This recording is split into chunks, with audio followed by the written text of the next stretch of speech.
The string, we are ready to roll here, and there are so many storylines. So here's where we sit. 12 of the 14 playoff spots have been clinched on the road to Super Bowl 60. 6 in each of the conferences. Broncos, Bears, Eagles, each have clinched their divisions, but still plenty to be decided. 5 other divisions yet to be called, and lots of seeding over these final 2 weeks. And we are here for the next 3 hours to get you ready. Sunday NFL Countdown. The regular crowd has shuffled in. We hope you all had a wonderful Christmas and holidays with your family.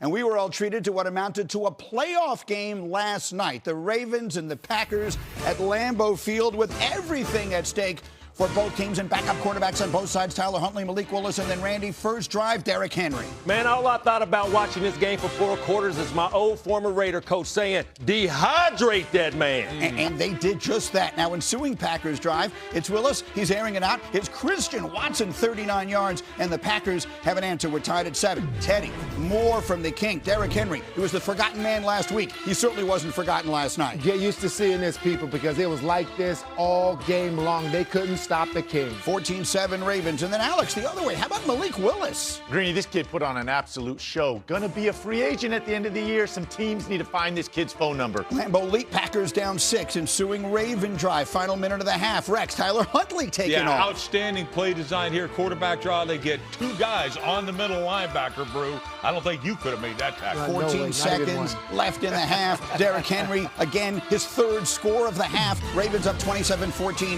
at halftime. Now we're late in the 3rd. Packers down by 10. Randy, it's Willis again. One thing about it, Alex talked about him being a free agent, but I was impressed by him making plays with his legs, keeping them in this game, Greeny. Packers within 3. Ensuing Ravens drive. Teddy, more of the same. Whenever you got defensive backs trying to bring this guy down, the chances are slim. This man had a great night, 216 yards. Speaking of defensive backs, avert your eyes if you were squeamish. Boy.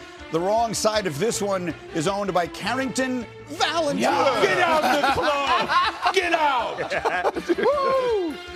Woo! Just enjoy it, people. Oh, my goodness, he did it again. It sets up a 3rd and 8, and it's Huntley and it's Zay Flowers, and the Ravens are up by 10, 34-24. And then, Alex, Malik Willis having such a good night, and unfortunately, watch him after the completion here. What do we see?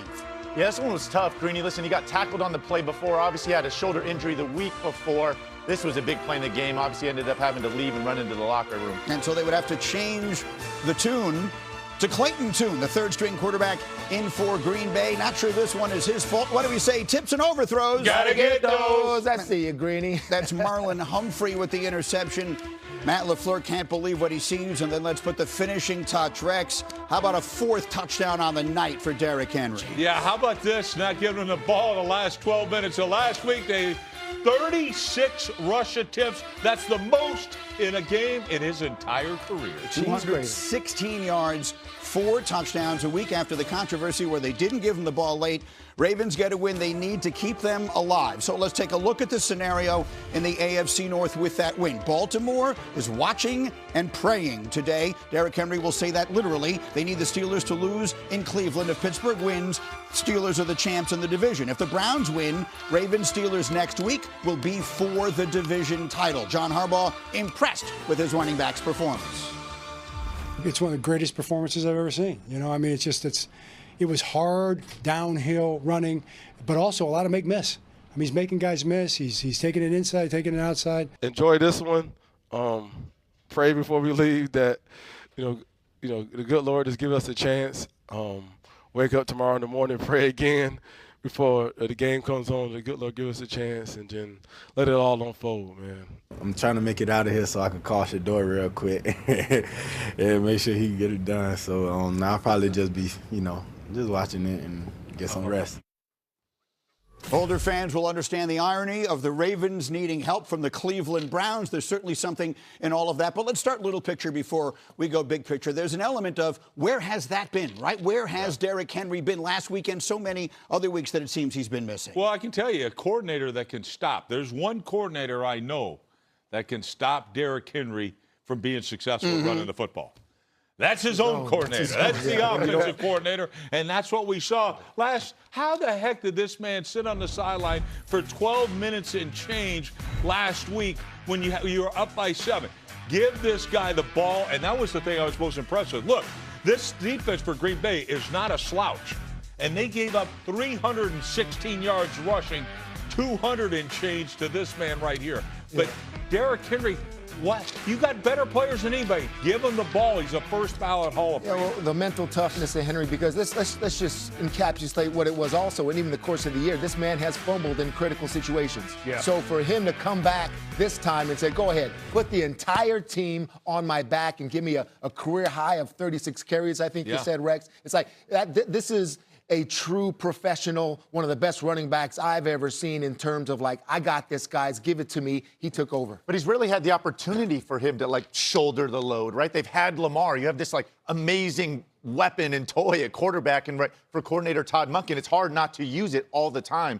And this really simplified things, right? Like no Lamar. Hey, let's just run everything through our almost 32-year-old quarterback, who obviously is like this ageless wonder. And again, they had 53 carries yesterday. That's by far their most of the season. The next closest was 40 this entire year. So obviously, I don't think that's a coincidence that, again, Lamar's not in, and I know they missed him earlier in the year, but back up against the wall, everything had to go through Henry, and obviously he delivered. Man, Rex, I never thought, I would see somebody with a shinier set of teeth than I seen last night with Mr. Huntley. And I have to, and the reason why I'm saying that is because I don't know why I can't get a dang like commercial, an endorsement. Well, I have to give Mr. Huntley, Todd Monken, the OC, some credit. All of this love that they're giving to Derrick Henry, you cannot forget the fact that this young man, he rushed for 60 yards with 8 carries, too. So the defense really had to respect the quarterback play, where in the past it's all about Lamar Jackson and the King. But, kudos and shots out to Todd Monken play for running that ball. too. Play design was important in this game. And you saw it on that quarterback draw, crucial quarterback draw, where they get 2 guys up on the second level. That linebacker's got 2 guys blocking. So great play design by Monken. But here's the thing. I don't understand. Todd Monken's an outstanding coach, no question. And if you have a great player like Lamar Jackson, that's great. But the number one priority of this football team, and I've always said it, should be given the ball in the belly of Derrick Henry. And to me, you're going to be able to protect the quarterback better. And who else does it benefit? How about that defense? That defense gave up 8.3 yards per play against a backup quarterback. They had the ball for 40 minutes time of possession. 40 minutes. Let's get in these Packers real quick here, because, this is a team that's going in the wrong direction. When your head coach is talking in a press conference after the game and says, you got big boyed, that's let me define what big boy means, okay? It means I was this big and you were this small and you couldn't stop anything. You couldn't stop. You can get off blocks. You couldn't tackle. You got beat all over the place. LaFleur said it himself. The Packers got big boyed in week 17 of a National Football League season. Where are they going? At home. What is going on? I can tell you exactly where they're going. They're going to the playoffs as the 7th seed. That's locked in regardless of what happens next week in their final game against Minnesota. So I will ask the question, can this team, they haven't won since they lost Micah Parsons, can this team make a deep playoff run from all the way in the back of the playoff pack?